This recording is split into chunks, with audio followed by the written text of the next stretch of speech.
Thank you so much. I am delighted to be here.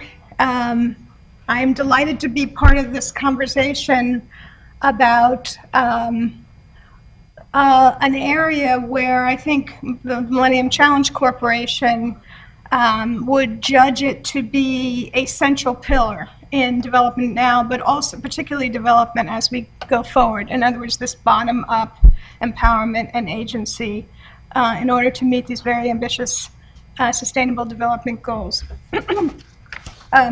And you'll hear in what I'm about to say echoes of what John and Pierre have just, some of the things that John and Pierre just mentioned. So what I want to do briefly is talk about how, what we call local governance, which emphasizes the sort of local agency, how it's really embedded in our model. So first of all, many of you probably know that the MCC has this very distinctive model of poverty reduction through growth, and it has a whole range of core attributes. So the first thing we have to do is choose the right partners. Many of you, I'm sure, are familiar with our famous scorecard, our 20-indicator scorecard, which countries have to pass in order to be eligible for selection, and our strong emphasis on country ownership. The countries we work in run our programs, we do not. But those two things together are pointing us increasingly toward multi-level institutional engagement at the center, at the central government, but also at the community level as well. We are very heavily data-driven. We do a huge amount of analysis with the country as we enter a country to allocate resources and to design programs. We have to engage at the beneficiary level because we want to know whether who our compacts are going to benefit. And in particular, we calculate the share of benefits going to the extreme poor, to the poor, and to the near poor. And we embed gender analysis at the very beginning of the process, even the problem diagnosis process. So you can't do that just using national data. You have to engage with communities. We have a strong focus on outcomes, not just, have we paid for the right inputs. A lot of our work really directly relates to corruption because, as you all know, service delivery in developing countries is a locus of a huge amount of corruption. Access is related to, is connected to rent payments and is connected to the ability of the authorities to extract payments.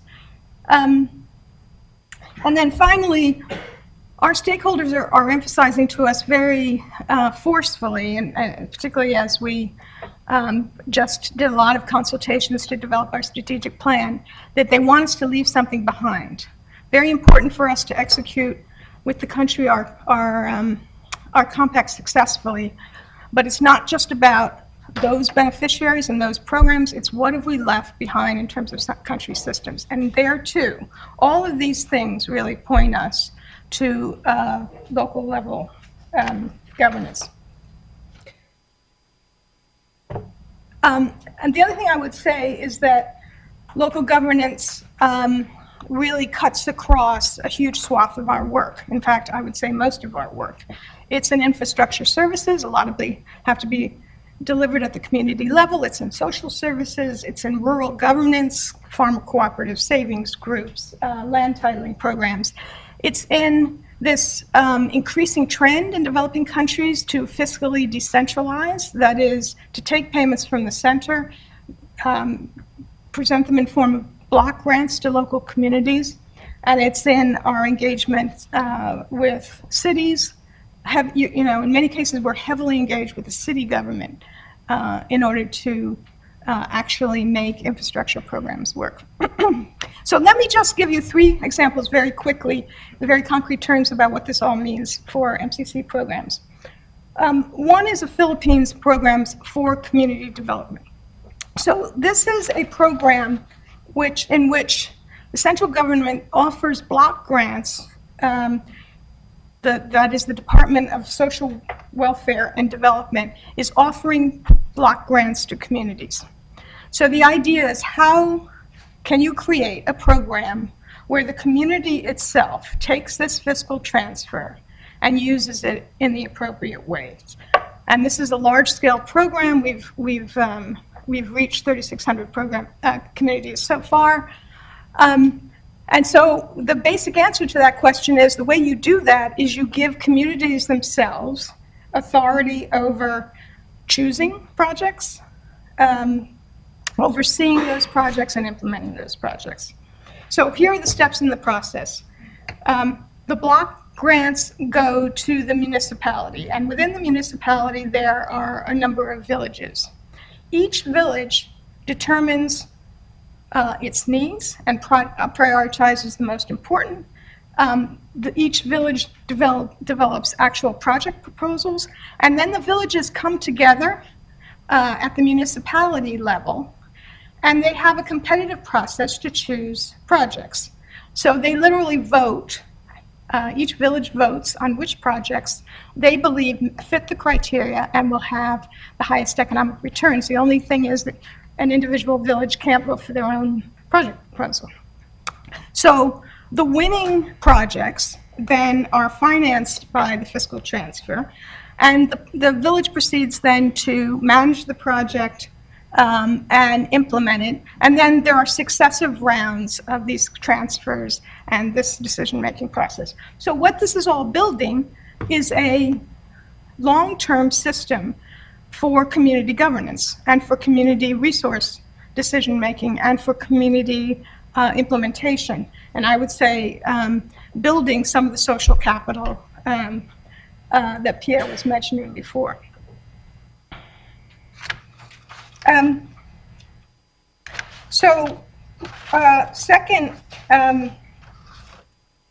Second example is Indonesia, and this is a stunting example.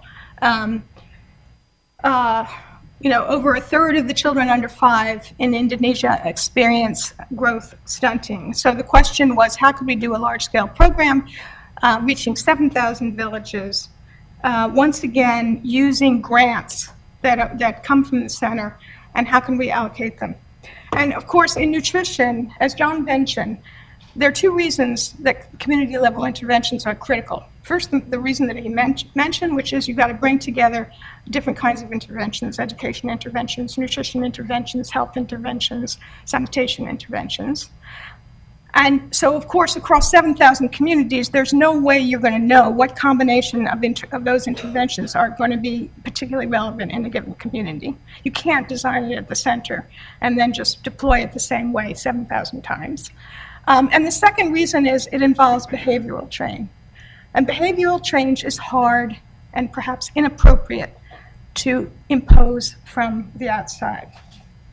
So this is a program similar, but not exactly the same as the Philippines example, where we start in step number 1 with socialization. That's the social capital piece. That's introducing villages to the program incentive scheme, explaining how it works, and explaining how it would benefit them. Then second, the planning stage. Each village determined its own needs, its own combination of interventions, and you can see some examples on the left of the kinds of things the villages came up with. Third, the village then implements the proposal with the grant. But fourth, there's an interesting twist, which is we have a bonus payment if the village meets certain targets that they participate in setting for certain outcomes. Prenatal visits, use of nutritional supplements, weighing children every month for weight gain. So it combines better decision-making structures as well as incentives for better performance. And I want to focus, I want to stress one thing in particular for both Indonesia and Philippines, which is these programs were originally developed by the governments themselves. These were government programs that they built with their communities. So instead of coming in, introducing our own, what we thought was the appropriate way to proceed, we took government programs where there was evidence that they were working, and we scaled them, which is the right thing to do given the size of the grants that we're putting on the table. And finally, I just wanted to go through quite a different example, which is Senegal. We did our compact in Senegal is about $540 million. It's about to close. And part of that compact was large-scale irrigation perimeters on the Senegal River Valley, in the northern part of Senegal, most fertile rice-growing part of Senegal. So we knew, because we were doing those irrigation interventions, that land values were going to increase substantially. And we knew we had to give the local people the ability to capture land tenure and to avoid conflict, because this had been an area where there had been a lot of history of land conflict. So the solution, once again, was to give the community itself both the ability to establish the criteria and the practice for allocating land, and actually implement the land tenure program itself. So the steps in this process, where we started with an exhaustive inventory of property rights, and extensive field surveys. Then with the community, we developed we did not develop it. The community developed local specific land allocation principles and criteria.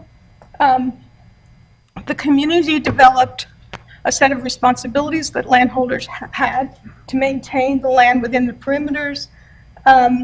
The community developed land use plans, record keeper systems, and the other infrastructure you need to manage the system. And they actually established the technical committee for conferring land rights, and then they applied the process that they had developed. And well, I'm happy to say that this turned out to address some of the problems that would really have been impossible to address if this system had been imposed from the outside. One of which is land rights for women, and the other is land rights for landless herders, which had traditionally been in conflict with farmers with land rights. So women, after this whole process ended up with 24% of the land, their producer groups, more than twice as much as the women's share in the rest of the Senegal River Valley. And landless herders were actually allocated by the communities a fifth of the land. So the communities themselves decided they were going to take this on. So you have better outcomes on the things that outsiders are interested in if you have some confidence in the community is going to address these problems. So basically, to finish, what do all of these have in common? What are the sort of critical success factors? Communities drive and are accountable for the key decision, and the hard decisions about resource and asset allocation, running the programs, and behavioral change.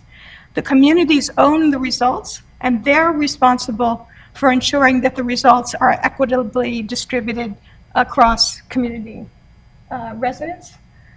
And the ultimate effect is a stronger citizen-state contract and a sustainable system, which then the communities can continue to use for the same kinds of decisions, but also other decisions which they collectively need to make as a community. So, thank you very much.